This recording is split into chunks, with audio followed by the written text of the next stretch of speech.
नमस्कार दोस्तों, आज की इस वीडियो में बात करने वाला हूँ मैं सीज़नल यानी कि फरवरी महीने में आप क्या क्या जो है खेतों में रोपाई कर सकते हो। कौन कौन सी आप जो है आगे के लिए जो है नर्सरी तैयार कर सकते हो, जो कि आपकी मार्च अप्रैल में जाके तैयार होकर आप खेतों में उसकी रोपाई कर सकते हो। और कौन कौन सी फसलें आप लगा सकते हो। हालांकि बहुत सारे दोस्तों की ये डिमांड रहती थी कि आप जो है एग्जैक्ट टाइम एट टाइम पे जो सब्जियां चलती है जिस महीने में, उसके ऊपर जो है वीडियो बनाइए, उसके ऊपर बताइए। क्योंकि जो भी मैं वीडियो अपलोड करता हूँ मैं खुद का लगाता हूँ।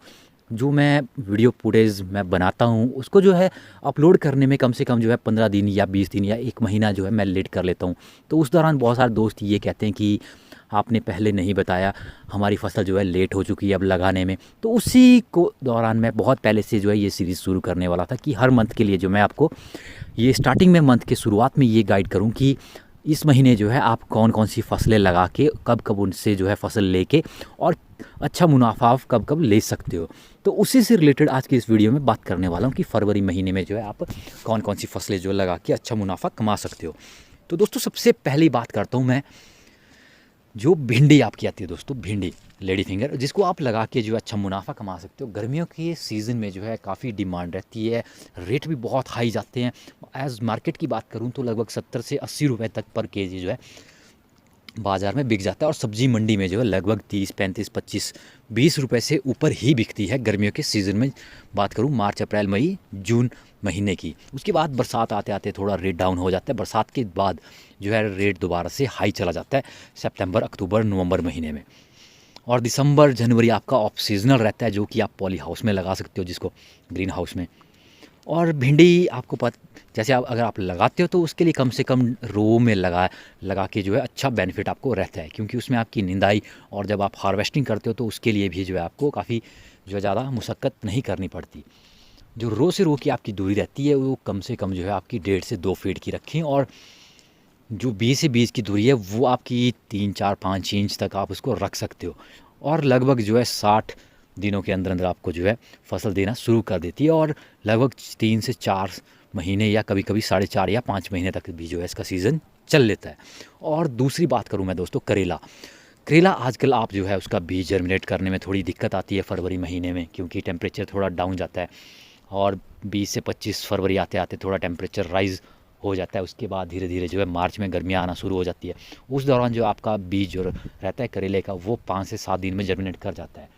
और आजकल के दिनों में दोस्तों जो बात करूं मैं जर्मिनेशन की, तो कम से कम जो है 15 से 20 दिन जो है जर्मिनेशन में ले लेता है, क्योंकि टेम्परेचर जो है बहुत डाउन चला जाता है। उसके दौरान जो है बीज कुछ गलने के खतरा भी रहता है। और बात करूं अगर आप अभी लगा सकते हो फरवरी मार्च से लेके आप आगे तक कंटिन्यूस जो है करेला लगा सकते हैं। करेला आप मैंने एक वीडियो बना रखी है पूरी करेले के ऊपर, आप कैसे उसका जो है गड्ढे डाल के या आप उसको मचान में आप किस तरीके से लगा सकते हो।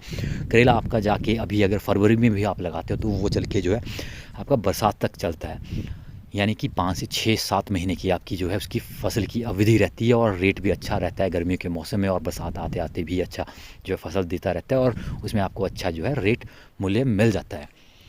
और बात करूँ इसके डिस्टेंस की, तो कम से कम जो है आपका गड्ढे में अगर आप डालते हो मचान में, इसको जो आप रो में भी लगा सकते हो। 4 फीट की रो डिस्टेंस जो आपका रहता है रो से रो का, उसमें भी आप लगा सकते हो। और पर बीज जो आपका रहता है वो फीट से 2 फीट का डिस्टेंस रह जाता है। और मचान में आप लगाना चाहते हो तो 5 से 7 फीट के गड्ढे दूरी पे आप गड्ढा खोद के उसमें जो है 3 से 4 बीज डाल के जो है इस तरीके से 4 बाई 5 बाई के गड्ढे चारों कोनों में लेके जो है मचान डाल के भी जो है लगा सकते हो। उसके बाद आपकी अगली आ जाती है टमाटर दोस्तों। टमाटर हालांकि मैंने भी अभी जनवरी महीने में ही मैंने जो है बनीटो डाला हुआ है नर्सरी, तो अभी जर्मिनेट कर रहा है। वो लगभग 20 दिन हो चुके हैं डाले हुए, तो अभी वो हल्का हल्का सा जर्मिनेट कर रहा है।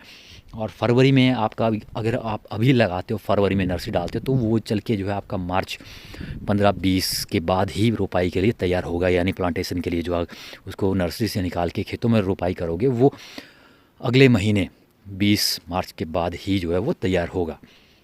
तो इसलिए आप नर्सरी अभी डाल सकते हो। अगर आपकी प्लांटेशन पहले की आपको अगर कहीं से ख़रीद के लगाते हो तो वो भी आप अभी कर सकते हो।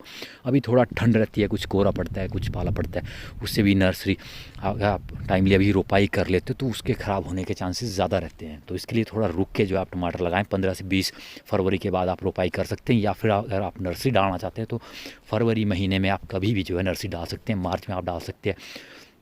और बात करूँ उसकी हार्वेस्टिंग की, अगर आप फरवरी महीने में जो है टमाटर की नर्सरी डालते हो तो उसकी जो हार्वेस्टिंग आपकी चलती है दोस्तों, वो अप्रैल लास्ट में जाके चलेगी। अप्रैल और मई महीने में भर गर्मी में जो है वो आपको जो है फसल देगी। और जून आपको पता है कि कितनी गर्मी रहती है, तो उस वक्त आपको संभालना थोड़ा दिक्कत आ जाती है। अगर सीड्स के ऊपर भी आपको वीडियो चाहिए थी दोस्तों, कमेंट में ज़रूर बताएंगे। अगर अच्छी अच्छी हाइब्रिड सीड्स के ऊपर भी अगर वीडियो बनानी है तो। और उसके बाद दोस्तों बात करूँ, बैंगन आपका आ जाता है संगोत्री या भट्टा जिसे आप कहते हो, उसकी भी आप नर्सरी अभी डाल सकते हो या रोपाई आप कर सकते हो 15 से 20 फरवरी के बाद खेतों में। अगर कहीं से प्लांटेशन खरीद के अगर आप उसकी खुद नर्सरी तैयार करके उसकी रोपाई करना चाहते हैं तो अभी अगर आप नर्सरी डालते हो तो कम से कम जो है आपको उसको नर्सरी तैयार होने में जो है, अभी फरवरी महीने में आप नर्सरी डालते हो तो उसको कम से कम जो है 55 दिन से 60 दिन का समय लेगी वो रोपाई के लिए तैयार होने में। यानी प्लांटेशन के लिए जो नर्सरी से आपका पौधा निकलेगा वो कम से कम 55 से 60 दिन में निकलेगा। अभी आप डालते हो तो वो अप्रैल महीने में जो जाके तैयार होगा आपका, अच्छे से जो पौधा तैयार होगा। क्योंकि बहुत जो बीज रहता है वो हार्ड रहता है आपका बैंगन का, और इसमें भी अच्छा मुनाफा मिल जाता है। बट गर्मियों में जो है काफ़ी रेट डाउन चला जाता है। अगर स्टार्टिंग इनिशियली आप अगर तैयार कर लेते हो जल्दी, अगर आप अभी 5-10 फरवरी से पहले पहले आप लगा लेते हो और हो सके अगर मार्च महीने के 25 या 25 तक अगर आप रोपाई कर लेते हो तो आपको स्टार्टिंग में जो अच्छा रेट इसका मूल्य मिल जाएगा। और इसका सीज़न काफ़ी लंबा चलता है आपका। कुछ आजकल बहुत अच्छी हाइब्रिड ब्रेड्स वैराइटीज़ आ चुकी हैं जो कि आपकी 1 साल आप लगाते हो तो उसको दोबारा से कटिंग करके नवंबर दिसंबर में कटिंग करके आप अगले साल भी उसी से जो है फ्रूट ले सकते हो, अच्छे से निंदाई पुरताई उसकी करके मेंटेनेंस करके। और उसके बाद बात करूँ तो दोस्तों आपका आगे आता है पम्पकिन यानी कि कद्दू, जिसकी ज़्यादा आपको मेहनत भी नहीं करनी पड़ती है, अच्छा मुनाफा आपको मिल जाता है। आजकल बहुत सारे हाइब्रिड बीज ऐसे आए हैं जो लगभग जो है आपका 1 या 2 किलो का आप कद्दू होता है उसको आप निकाल के बाज़ार में बेच सकते हो अच्छे रेट पे। 7-8-10 रुपये पर केजी जो आपको सब्ज़ी मंडी में चला जाता है, जिससे कि अच्छा बेनिफिट रहता है। बहुत ही ज़्यादा जो है भारी मात्रा में लगने वाली फसल है, बेल आपकी होती है। अगर आप इसको मचान में भी चढ़ा सकते हैं या फिर आप इसको जो है ज़मीन पे छोड़ के जो है इसको बिना कोई मेहनत किए सिर्फ एक गड्ढे में आपको 2 से 3 बीज डालने हैं, वही प्रोसीजर आपका रह जाता है जो करेले में आप यूज़ करते हो। उसी तरीके से आप जो है दूर दूर गड्ढे डाल के जो है उसमें 4 से 5 या 3-4 बीज डाल के जो है उसमें थोड़ा केंचुआ लगा हुआ खाद उसमें मिला के थोड़ा बारबती 1-2 बार उसकी निंदाई करके जो उसमें प्रॉपर तरीके से पानी दे के उसकी ज़मीन में ही उसको रेंगते हुए छोड़ के जो उससे अच्छा जो है बेनिफिट ले सकते हैं। तो इसके बाद दोस्तों बात आती है आपका छप्पन कद्दू या जुकनी। सेम कद्दू की तरह उसका टेस्ट होता है। जुकनी आपकी जो है ये एक्जॉटिक वेजिटेबल्स में आती है, यानी कि विदेशी सब्जियों में इसको गिना जाता है, जिससे का कि टेस्ट बहुत ही अच्छा रहता है। और इसके ऊपर मैंने पहले भी वीडियो डाल रखी है जिसका आपको डिस्क्रिप्शन में लिंक मिल जाएगा। और ये बहुत ही ज़्यादा मुनाफा देने वाली फसल रहती है। इसको आप फरवरी, मार्च, अप्रैल, मई, जून, मई और आगे बरसात तक इसको लगा सकते हो। हालांकि बरसात में इसको जो है बचा पाना बहुत ही मुश्किल रहता है, थोड़ा इसमें जो है सड़न की समस्या आती है। और गर्मियों में जो है इसका अच्छा रेट मिलता है और भारी मात्रा में जो है फसल लगती है और कम एरिया जो है आपका लेती है। कम से कम एक बीज अगर आप लगाते हो तो उसके लिए जो है 3x3 फीट का एरिया आपको उसको छोड़ना पड़ता है, जिसमें कि वो ऐसे ही रेंगता हुआ जो है काफ़ी अच्छी फसल दे जाता है। और काफ़ी भारी मात्रा में इसमें जो फ्रूटिंग लगती है। इसकी आप 1 से 2 बार इसमें निंदाई करके इसके पास जो है केंचुआ लगा गोबर या ताज़ा गोबर और बारबती 16 इत्यादि उसके पास डाल के कैल्शियम डाल के जो इससे अच्छा मुनाफा ले सकते हो। केवल इसमें एक दिक्कत आती है कि इसमें जो है फ्रूट फ्लाई का जो हमला रहता है वो भारी तादाद में रहता है, जिससे कि काफ़ी नुकसान हो जाता है। उससे बचाव के लिए जो आपका रहता है वो फेरोमोन ट्रैप्स आप उसमें लगा सकते हो, जिससे कि फ्रूट फ्लाई को कैप्चर किया जा सके। या फिर जो है आप 1 से 2 दिन छोड़ के जो है उसमें 10 बजे से लेके 2 बजे के बीच में जो है उसमें कीटनाशक की हल्की स्प्रे करें, ताकि जो फ्रूट फ्लाई रहती है वो जब आक्रमण करती है तो उस दौरान उसको जो है उसका निवारण किया जा सके। और दोस्तों उसके बाद आ जाती है आपकी गिलकी यानी कि तोरई, या जिसे आप गंगहरी या रीढ़ वाली या बिना रीढ़ वाली लाइनिंग और बिना लाइनिंग प्लेन जो आपकी रहती है उसकी खेती भी कर सकते हो। उसका भी मैंने वीडियो बना रखा है पूरा। उसके लिए आप जो है उसको रो वाइज भी लगा सकते हो, जिसमें आप 4 फीट की डिस्टेंस की रो बना सकते हो, 4 फीट बीच में छोड़ के। और उसके जो बीज की दूरी रहती है वो कम से कम 2 फीट आप छोड़ के लगाएं। बीज आपके बहुत सारे अच्छे वैराइटीज़ मिल जाती हैं अलग अलग आपको, जिसको कि आप रो में भी लगा सकते हो खड़े डंडों पे। और दूसरा आप उसे जो है मचान पे भी लगा सकते हो, जिससे कि आपको काफ़ी अच्छा मुनाफा जो इससे हो जाता है, काफ़ी अच्छा रेट मिलता है। हालांकि इसका वज़न काफ़ी हल्का रहता है, पर इससे आपका जो मूल्य रहता है वो काफ़ी अच्छा रहता है और अच्छा जो है इसमें फसल बहुत ज़्यादा प्रोडक्शन इसमें आपको देखने को मिलती है और अच्छा आपको जो मुनाफा मिल जाता है। और इसके बाद दोस्तों बात करता हूँ मैं अगले बहुत ही ज़्यादा मुनाफा देने वाली फसल यानी कि खीरे की।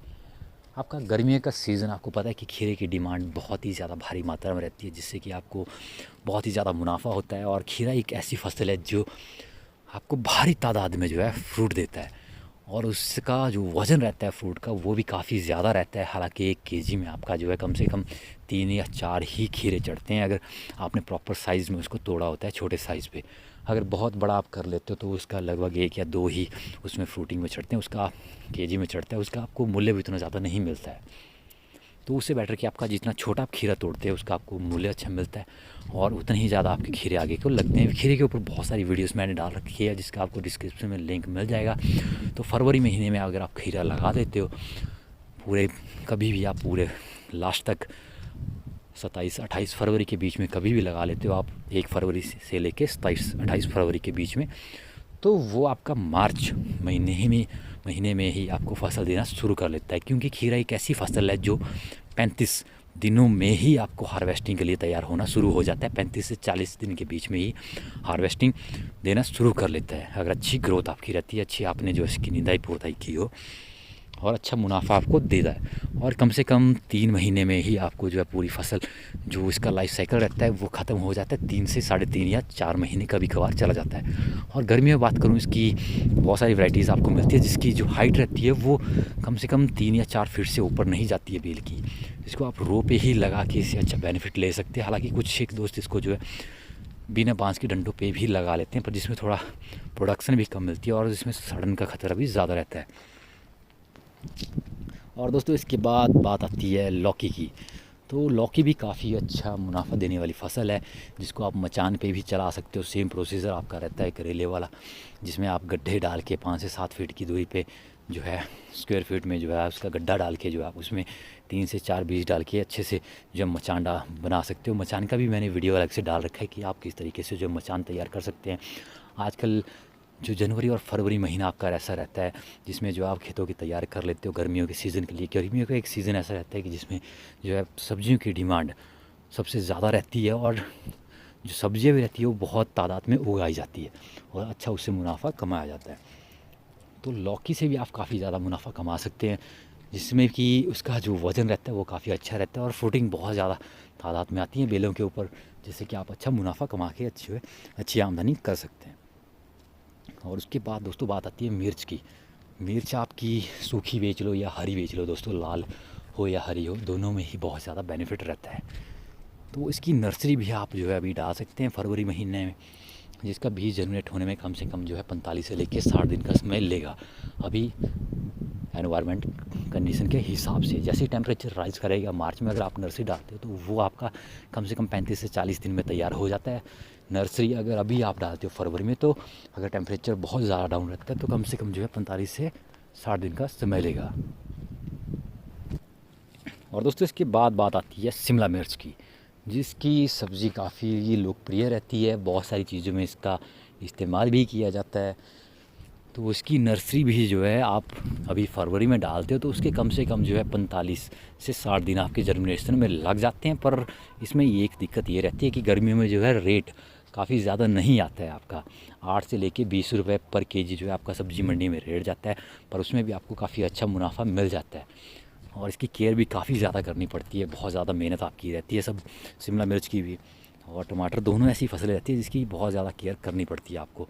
और आपको जो प्रॉफिटेबल रहता है वो इन 3 फसलों में सबसे ज़्यादा रहता है। आपका शिमला मिर्च हो गया, दूसरा खीरा हो गया, तीसरा टमाटर हो गया। और इसके बाद बात करता हूँ दोस्तों, पेठा आ जाता है आपका। पेठे की भी कद्दू की तरह ही, पम्पकिन की तरह ही सेम प्रोसीजर रहता है। उसमें भी आपको ज़्यादा कुछ केयर करने की ज़रूरत नहीं रहती है। 5 से 7 फीट की दूरी पे आप गड्ढे डाल के उसमें जो है एज इट इसको 4 से 5 बीज डाल के जो है उसको जो है खाद निदाई पुताई करके उसको एज इट इज़ रेंगने के लिए छोड़ देते हैं। उसी से आपको अच्छा बेनिफिट मिल जाता है। और उसके बाद आपका आ जाता है दोस्तों अरबी। अरबी की भी अच्छी जो है आपको पैदावार देखने को मिल जाती है गर्मियों के सीज़न में। उससे भी आपको अच्छा जो है बेनिफिट मिल जाता है। लगभग 4 से 5 महीने की आपकी फसल रहती है, उससे जो है आपको काफ़ी बेनिफिट मिल जाता है।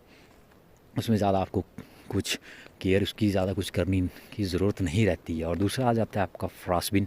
फ्रासबीन भी काफ़ी अच्छी पैदावार देने वाली फसल रहती है। दो तरह की आपकी फ्रासबीन आती है, एक लंबे वाली बेल वाली और दूसरी जो है छोटी वाली। जो बेल वाली फ्रासबीन रहती है उससे जो है काफ़ी ज़्यादा प्रोडक्शन देखने को मिलती है एज़ कम्पेयर जो छोटी वाली आपकी फ्रासबीन रहती है उसके मुकाबले।